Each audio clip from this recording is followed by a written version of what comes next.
Hello to all dear friends. In this episode, we are going to check out the main board of Bluetooth speaker together and review each part one by one.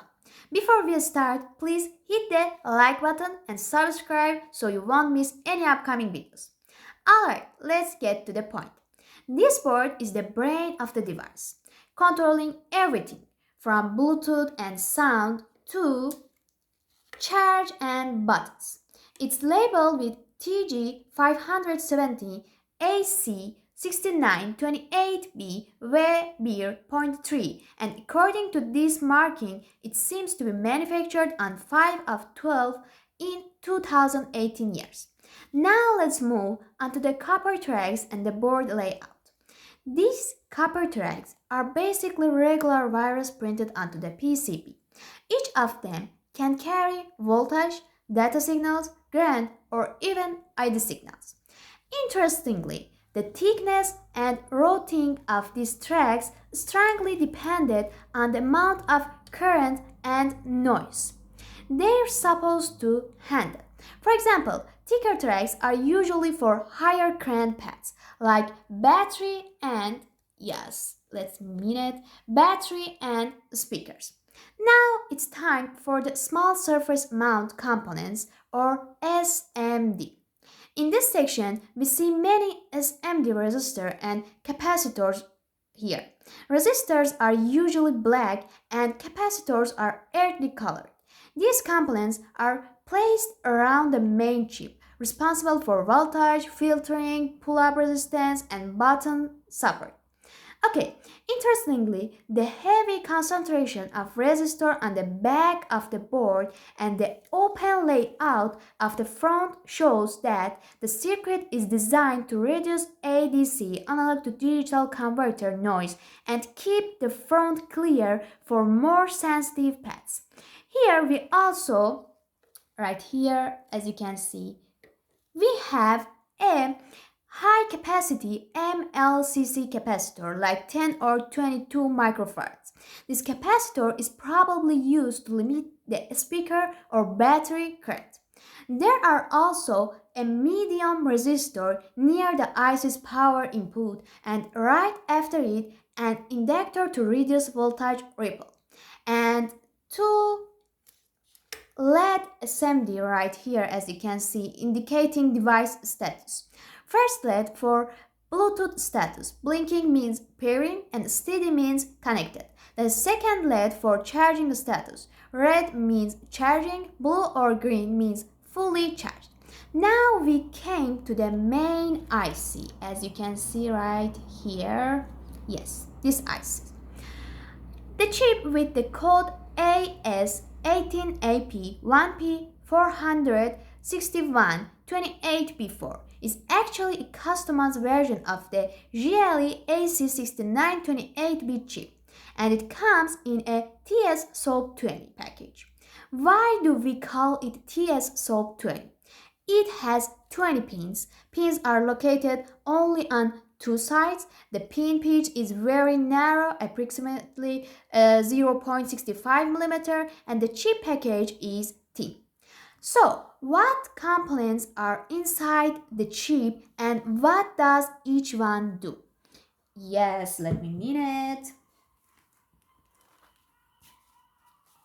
As you can see here, we have CPU, RISC processor with DCP core, the processing center and brain of the device. Operating frequency is up to 160 MHz.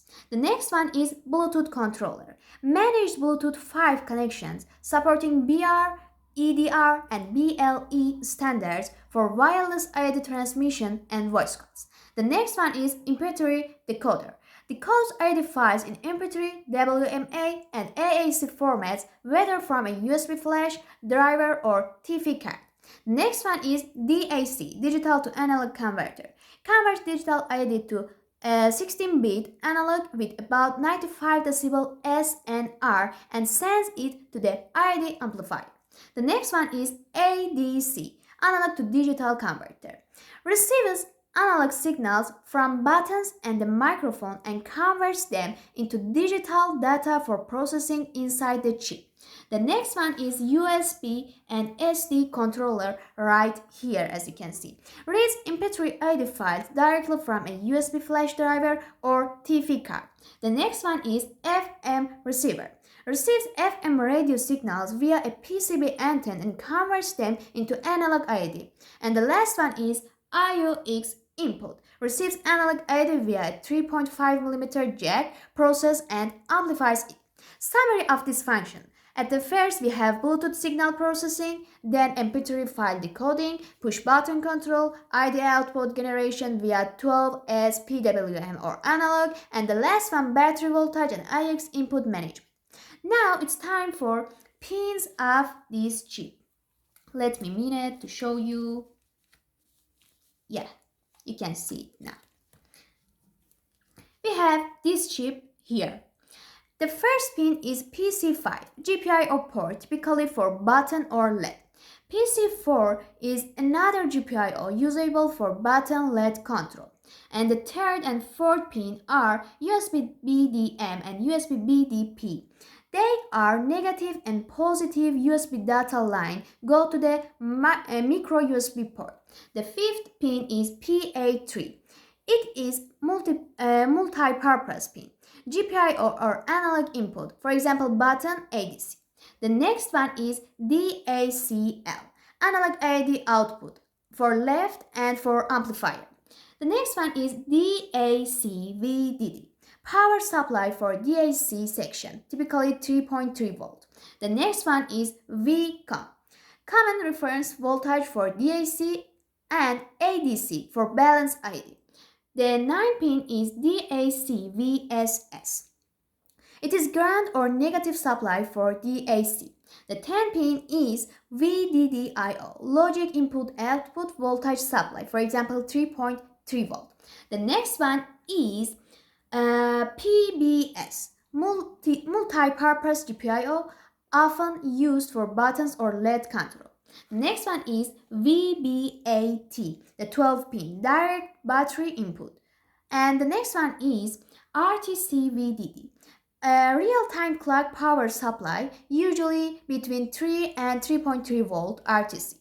The next one is PR1, multi-function analog digital port, button, IOD in, and ADC.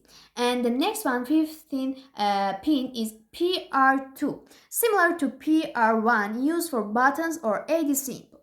The next one is BTAVDD, analog power supply for Bluetooth model. The next one is BTRF, RF anthem pad or matching filter for Bluetooth. And the 18th pin is VSSIO. It is digital ground. The 19 and 20 pins are BTOSCI, BTOSCO. They are Bluetooth crystal oscillator input and output. Okay, friends, these are the tools I currently have it, and I hope in the next videos I can appear on the screen and create better connect with improved equipment and conditions. So, right here, as you can see, I hope, yes. This part is a PCB antenna designed directly on the board. It is usually used for wireless communication like Bluetooth or Wi-Fi. Its mandated design allows for an effective wavelength in a small space. The next one is the 24 MHz crystal. Its job is to produce the clock signal for the MCU and Bluetooth. This frequency is a standard for Bluetooth and USB chips and is usually mounted beside the IC. Now the 2A SMD transistor. Here we have a 3-pin SMD component labeled 2A, likely a MOSFET or NPN transistor. Its job is to control the current in the charging or amplifier output path. It plays a key role in the device's power switching. Let's move to the inductor and Schottky diode. The inductor, the 2R2 you see is a 2.2 microhenry inductor. Its job is to filter noise and stabilize voltage, especially in DC-DC converters or power inputs. It is usually seen behind a Schottky diode or in the power pad, and we have these situations here. Okay, I came here, yeah, can see better. Now we have a SS40. This is a fast Schottky diode. Prevents reverse current from battery or speaker, protection against reverse voltage, and it's usually placed between the charger and the battery. Charging circuit works like that: charger, diodes, MOSFET, battery or chip. The next one is ID amplifier. Here we have a chip called LTK5128. This is the ID amplifier of the device. On its back, it has a large flat metal pad soldered directly to the board, as you can see. Now we came back. Yes, you can see that. Yeah. Its full name is LTK5128 N180 It comes in a SOP8 package, and its job is to amplify the ID output, especially for the speaker or headphone. This chip usually works as a Class AB amplifier or similar, meaning it has good efficiency and low sound distortion. Its pins are, wait a minute. Yes, you can see that now. Here we have an amplifier and the pins. The first pin is ST. This pin acts like an on-off switch. If it is connected to the ground, low, the chip goes into sleep mode. If it is connected to power VDD, the chip stays on and active. The next pin is BYP. This pin needs to be connected to a small capacitor. It helps reduce internal noise and makes the sound cleaner. You should never leave this pin floating. The next pin is mode. This pin allows you to set how the chip operates. For example, you can choose how much the ID is amplified, 6, 12, 18 or 24 decibel. The behavior depends on whether this pin is tied to G and D or VDD. The next pin is in. This is where the ID signal enters the chip. It comes from something like a headphone jack or Bluetooth model. Before entering, it should pass through a capacitor to block any DC voltage. The next pins are VOP and VON. These are the output pins for the speaker.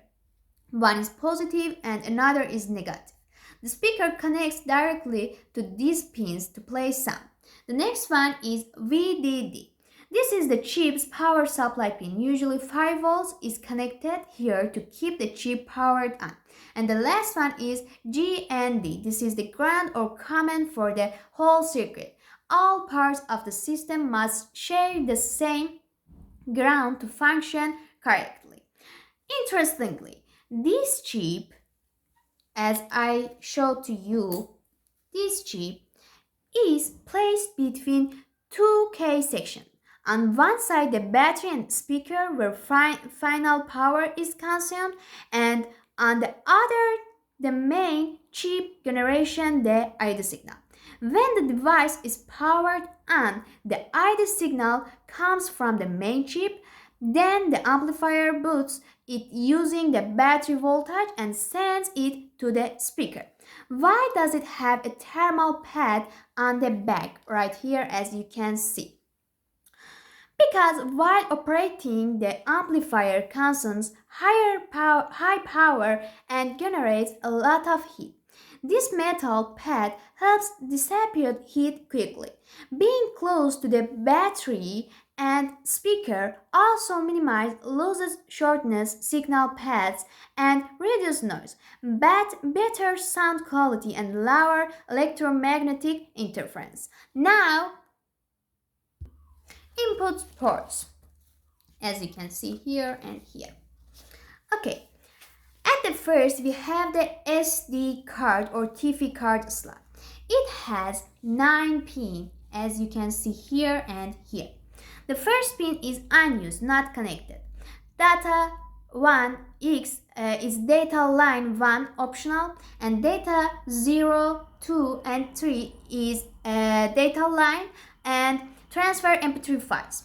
Then we have SD clock signal, SD common signal, commons connected to the internal SPI port, and we have a G and D, it means the ground, and we have a VDD power supply. Card power is supplied via chip. This part is for direct MP3 playback from an SD card. It's directly connected to the main chip, usually supports FAT32 format and reads MP3 files only. The next one is USB Type A family port, as you can see here and here. Yes. So it has 4 pins. At the first we have VCC. The positive VCC means power supply 5 volt, the positive and the negative and positive USB data line, and then we have a ground G and D. For connecting a flash drive, these two is connected directly to the chip. Only reads MP3 files, and flash must be formatted in FAT32. And you can see here. The next one is 3.5mm jack. Okay, to connect a phone or laptop without Bluetooth or SD card. It has 4 pins too. At the first we have type left audio signal, then we have ring right audio signal, sleeve or ground means ground, and switch connect for plug detection switch. When IX is connected, Bluetooth USB playback stops, the chip switch to analog input, and RD follows the path DACL to amplifier, then to speaker. The next one is microUSB port charging right here and here. For charging the battery with a 5 volt cable, usually has these lines G and D ground, ID identification, then we have D positive and D negative, positive and negative USB data line, and VBUS means power supply 5 volt. D positive and D negative often unused as only charging is needed. They typically connect to USB-DP and USB-DM pins on the chip, and a line goes to VBUS for charge detection, which then reaches the battery charging circuit connected to VBAT and the battery itself. We have chip here, as you can see. This chip has a built-in charging circuit, no need for an external IC like TP4056. Now we came to microphone, as you can see here. Yes, for voice call. This microphone captures ID during a Bluetooth voice call. The input sound first enters the chip, gets digitally processed, and then transferred via Bluetooth to the phone.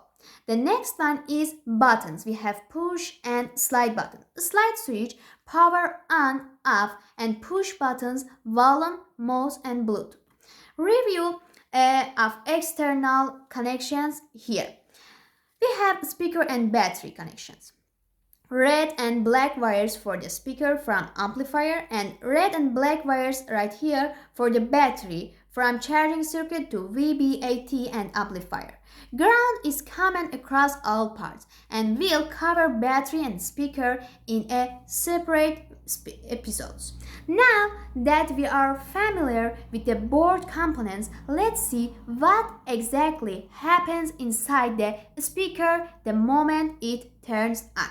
Yeah, I put it down here and here. I hope you can see.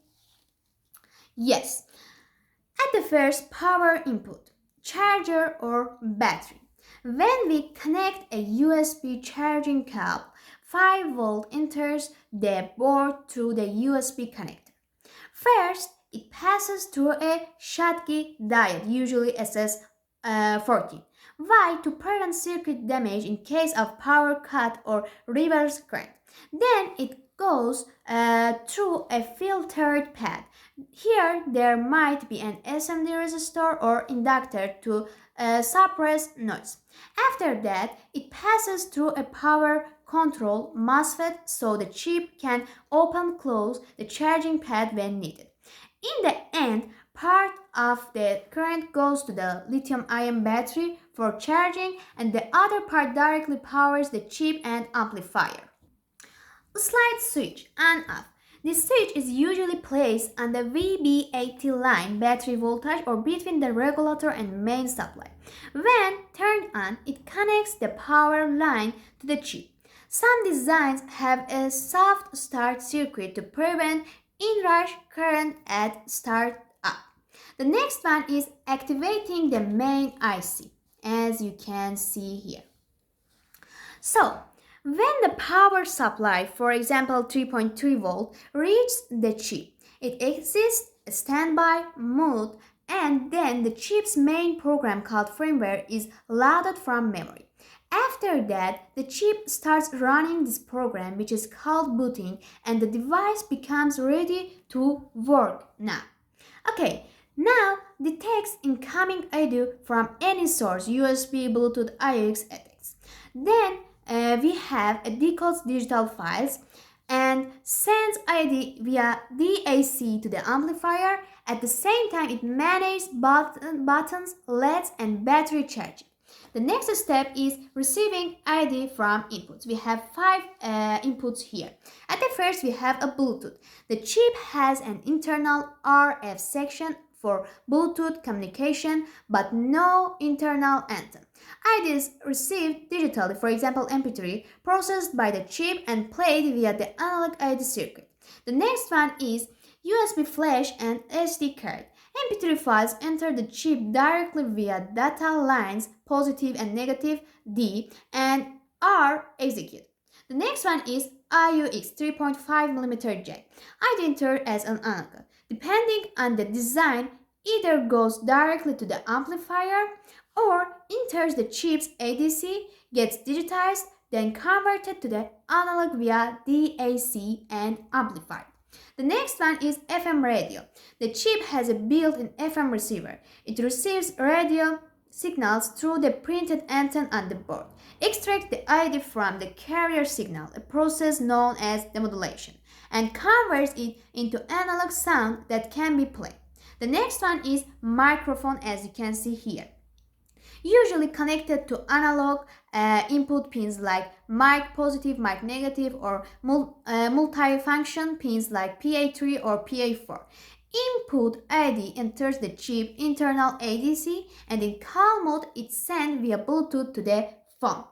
Now we have a push buttons here, as you can see. Around the buttons, no special resistor are visible, but on the back side of the board, there are many resistor and capacitor.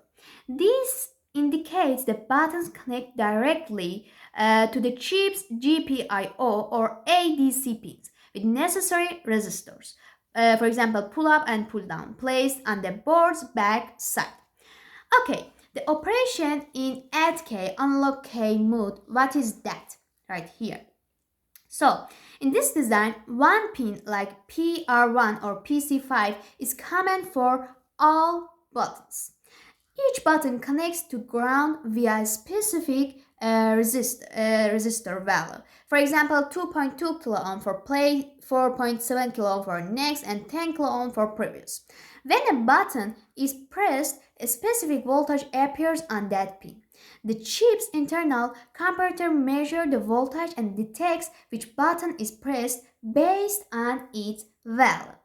And the tip here, this method uses only one ADC pin and multiple buttons can be handled via voltage divider. It saves pins and simplifies the circuit. The next one is quartz crystal, as you can see here. Okay, this component connects to the chip's BT-OSCI and BT OSCO, Bluetooth Oscillator Input and Output pins. It provides accurate frequency for Bluetooth, timers, and MP3 playback. Without it, Bluetooth and decoding wouldn't work properly. The next step is RD processing in the IC. Every incoming sound, if it is digital, the chip decodes it, converts it via internal DAC to analog, exits through DACL pin, and goes to the amplifier. The next step is ID amplifier. The LTK5128 chip is responsible for amplifying the analog ID signal. The signal comes from the DACL pins of the main chip to this chip. So, it gets amplified with battery power. The amplified ID signal exits through the left and right output and is sent to the speakers. This stage ensures the output sound has enough power for the speaker to play it properly. The next step is RD output to speaker. Here, for example, the speaker is 4 kilo ohm and 3 watt is powered by the amplifier. From the ACL analog left output to amplifier and from there to the red and black speaker wires. Okay, the next step is LED and status indicators. LEDs are connected to the chip's GPIO pins through series resistor. The chip controls the LED brightness using PWM signals. Depending on status, for example, charging, playing Bluetooth, the blinking patterns and brightness level change. And the last step is switching inputs. Here, when you press the mode button, the chip cycles through input source via state matching. For example, Bluetooth, IX, USB, SD, and FM. And for summary, these how everything works together. At the first, power rise, then chip activates, then we have ID source is detected, and then we have ID is processed, then exits from DAC, and then goes to amplifier, and last one, sound comes from the speaker. Alright friends, in this episode we fully explored the components and input-output section of this board, the power circuit, buttons, inputs, and the sound pad inside the speaker. If you have also opened up speaker or found interesting parts, be sure to share it in the comments. In the next episode, we'll check out another very important and exciting part. Thanks so much for staying with me till here. See you in the next one. Goodbye!